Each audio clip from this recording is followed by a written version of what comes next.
Campus EduRénov, le podcast de la rénovation du bâti scolaire. Un programme EduRénov en partenariat avec Rénovacteur. Le campus EduRénov, deuxième édition 2025 depuis Montpellier. On est ravis d'accueillir Lila Ferguenis. Bonjour Lila. Bonjour. Vous êtes responsable développement et partenariat chez EduRénov et à vos côtés, Siloé Hermil. Bonjour Siloé. Bonjour. Vous êtes responsable déploiement EduRénov. Un petit mot pour ceux qui ne connaisseraient pas encore le programme, Lila, sur ce qu'est exactement EduRénov. Oui, le programme EduRénov a été créé en fait il y a 2 ans pour répondre à une problématique majeure de politique publique qui sont en fait la rénovation des écoles et des établissements scolaires plus globalement. Oui. Et pour ça, on a déployé donc tout un programme, donc une trousse à outils pour accompagner les collectivités de manière simple, de manière adaptée, pour vraiment répondre à leurs problématiques et intervenir au bon moment. Et pour ça, il y a tout un parcours, Sylvie reviendra dessus aussi. Le parcours, c'est vraiment prendre la collectivité, l'élu au moment le plus opportun et lui fournir un certain nombre d'accompagnements de type ingénierie, de type ressources aussi qui sont nécessaires à monter en compétences et à bien comprendre sa problématique. Et puis, et c'est le cœur d'action aussi de la Banque des Territoires, on va pouvoir concrétiser les projets par des financements qui sont adaptés, que ce soit l'Edupré ou de manière beaucoup plus innovante comme un dispositif interacting qui permet aussi d'aller chercher les économies d'énergie et de rémunérer de cette manière-là les collectivités. Eh oui, effectivement. Alors, quand on parle des écoles, on sait qu'il y a ou des groupes scolaires, il y en a des milliers en France. Où vous en êtes si on fait un point d'étape en termes de chiffres ? Alors, le bilan est plutôt positif, et même assez positif. L'année dernière, au campus, quand on se parlait, on était à 2000. Et aujourd'hui, on est à plus de 5000 projets. Plus de 5000 projets ? 5000 projets, exactement. En cours financés. Et sur tout le territoire qui sont en cours d'accompagnement. C'est-à-dire que là encore, toutes les collectivités, tous les élus n'ont pas les mêmes besoins. Et sur l'intervention, ça on le fait en direct, directement par les propres moyens de la Banque des Territoires, que ce soit en ingénierie, que ce soit en financement, donc des travaux qui se concrétisent, ou de manière plus indirecte via nos partenaires, puisqu'on a aussi un maillage partenarial qui est assez conséquent. Nous avons 42 partenaires qui sont engagés à nos côtés et qui distribuent aussi de cette manière l'accompagnement. Je pense à Acté, je pense à la Fédération des ALEC qu'on a cité tout à l'heure, qui nous permettent aussi de distribuer comme ça de l'ingénierie et de l'accompagnement au plus près et au plus près du besoin. Siloé Hermine, justement, on revient sur cette journée du campus EduRénov. C'est vrai que ça fait un point d'étape ici en Occitanie, au cœur de Montpellier. On est au lycée Jules Guesde et on voit que c'est vrai que cette rénovation elle est urgente parce qu'on a chaud, on a très chaud et de plus en plus chaud et on se dit que les élèves malheureusement si c'est pas adapté, on parle beaucoup de confort d'hiver mais il y a le confort d'été qui va devenir un enjeu primordial. Oui bien sûr, on avait fait l'année dernière notre campus à l'école du Breuil à côté de Paris. Cette année on délocalise, on va chercher le soleil, le sud et c'est vrai que là c'est en plein dans l'actualité puisque ces derniers jours on ressent d'autant plus les effets du changement climatique. C'est aussi important ça pour nous en fait, c'est dans la promesse EduRénov, c'est aussi répondre aux besoins des usagers. C'est pas juste on s'adresse aux collectivités, on réduit les factures énergétiques des communes. En fait, on répond à un enjeu majeur qui est celui du confort des utilisateurs, des enfants, du personnel éducatif, des enseignants, de tous ceux qui en fait utilisent les bâtiments scolaires au quotidien. Donc oui, il y a un enjeu de confort thermique, confort d'hiver, mais également de confort d'été.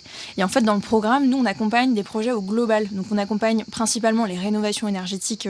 C'est comme ça qu'on présente des projets globaux. On finance en fait des projets généraux de rénovation énergétique. Ça veut dire que souvent, il y a des projets de végétalisation, il y a des projets d'isolation thermique, il y a des projets de mise en place de brise-soleil, par exemple. Vous voyez, c'est souvent des projets globaux. Et on essaie de conseiller des rénovations d'ampleur, exactement. Et on essaie de conseiller les collectivités dans ce sens-là, en fait. De ne pas simplement faire des rénovations par geste, mais de rénover d'un coup tout le bâtiment et penser à tous les enjeux qu'il y a en même temps. On a d'ailleurs, l'année dernière, rédigé une charte de la rénovation du bâti scolaire avec des partenaires, notamment le CEREMA et le CSTB. Et cette charte servait justement à regarder, en fait, quelles grandes questions il faut se poser quand on a notre bâti scolaire, il faut qu'on le rénove. Il faut penser à quelle dimension il faut penser. On en a établi 6. Et parmi ces 6 dimensions, il y a évidemment la question du confort d'été, de l'adaptation au changement climatique et pas seulement du confort thermique. Oui. Parce que EduRénov était partenaire bien sûr de la tournée Rénovacteur, donc on fait beaucoup de villes en France, et quand on va dans les villes du Sud, alors là c'est vrai c'est les vacances, donc les écoles sont fermées, mais dès fin mai et surtout le mois de juin, il est terrible, puis septembre aussi, puisqu'il fait vraiment très très chaud, d'où l'urgence effectivement d'adapter, on l'a dit, avec aussi de la végétalisation. Si on focus sur l'Occitanie, Lila, il y a combien de projets? Vous avez 5000 sur tout le territoire. En Occitanie, ça correspond à... C'est un très grand territoire l'Occitanie. Tout à fait. En Occitanie, on est à un peu plus de 500 projets qu'on accompagne donc sur le territoire. Ça s'explique notamment parce qu'il y a un certain nombre de collectivités qui sont assez importantes sur la région, qui ont besoin d'être accompagnées. Alors intuitivement, on pense aussi aux problématiques plutôt climatiques qui seraient davantage concernées, touchées ici en Occitanie. Mais en fait, la question de la rénovation, en fait, elle est, comme tu le dis, Sylvie, beaucoup plus globale. Il y a aussi des interrogations des élus, y compris en hiver, parce que le confort, longtemps, on l'a vu du point de vue de l'hiver, parce qu'on avait froid dans les classes. Et la question du confort d'été est en réalité tout à fait récente. Voilà, c'est une dizaine d'années où on s'interroge vraiment sur pourquoi, de manière aussitôt, de plus en plus tôt dans l'année, on a chaud dans les classes. Donc on a aussi en effet ce besoin d'adaptation, mais sur l'ensemble du territoire. Et évidemment, en Occitanie, on le ressent particulièrement. On est aussi présent sur les Outre-mer, donc c'est d'autant, et là-bas, d'autant plus la question de l'adaptation est présente. Donc on répond vraiment aux besoins des collectivités et en fait le programme s'adapte. Ça aussi, je trouve que c'est important de le dire. Nous, depuis 2 ans, c'est vrai qu'initialement, dans notre offre d'ingénierie, on n'avait peut-être pas d'offre d'accompagnement dédiée sur la végétalisation ou l'adaptation. Là, de plus en plus, en fait, on prend aussi le pouls des besoins des collectivités au quotidien. On a aussi lancé un baromètre cette année pour un peu comprendre les grands besoins des collectivités, parce que voilà, on n'est pas juste un programme... On n'est pas un programme parisiano-centré, vous voyez, qui depuis... non, c'est toute France entière. Voilà, c'est la France entière. Et puis surtout, on questionne les collectivités au quotidien pour comprendre en fait les besoins. Et là, d'autant plus avec les enjeux actuels sur la problématique de l'adaptation et la problématique des canicules et des chaleurs l'été. Voilà, on va adapter le programme et dans les mois qui suivent, on va réfléchir à une offre d'ingénierie particulièrement dédiée sur cette question. Alors l'ingénierie est très importante et aussi la question du financement, c'est lié. Quand on voit des fois des toutes petites communes, 1500 habitants, 2000 habitants, qui engagent des grands travaux, 1,5 million, 2 millions, on se demande comment ils vont financer tout ça. C'est pratiquement impossible à l'échelle juste de la commune. Comment on va chercher les sous finalement? Ce sont des subventions, ce sont des prêts également? Sur la question du financement et même de ce que vous évoquez des petites communes, en réalité, c'est notre population communauté principale. 2/3 des collectivités qui sont accompagnées adhérentes à EduRénov sont moins de 5000 habitants. Alors, on représente donc vraiment les besoins les plus concentrés se situent dans ces territoires.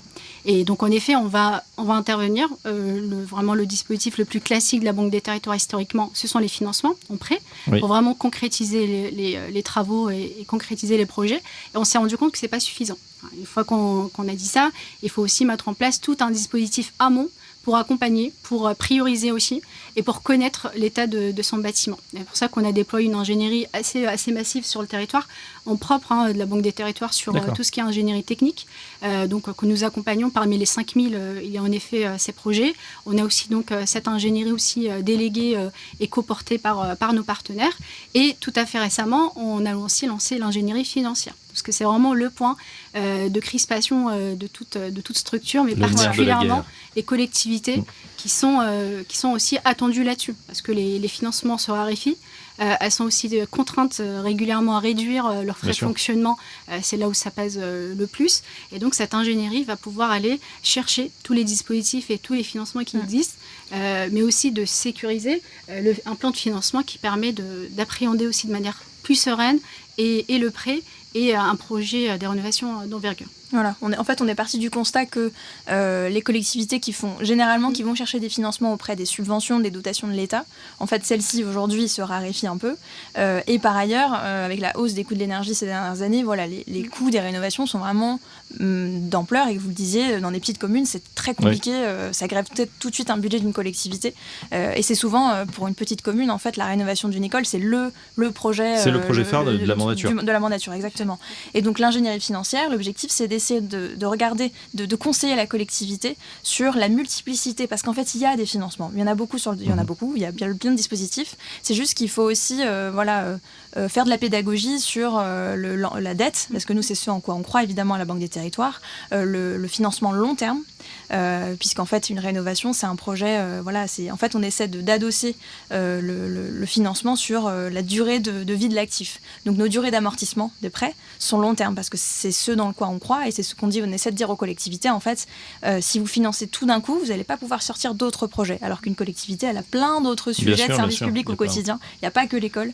Donc nos financements long terme, on essaie de conseiller sur ce sujet, et c'est tout l'objet de notre ingénierie financière. On en sait un petit peu plus en tout cas sur ce programme qui continue évidemment avec ces 5000 déjà projets en cours, et peut-être pour le campus EduRénov numéro 3, pourquoi pas les Outre-mer, puisque vous intervenez également là-bas. Merci en tout cas à Lila Ferrinis, Silo Hermine, et à très bientôt sur Rénovacteur EduRénov. Campus EduRénov, le podcast de la rénovation du bâti scolaire. Un programme EduRénov en partenariat avec Rénovacteur.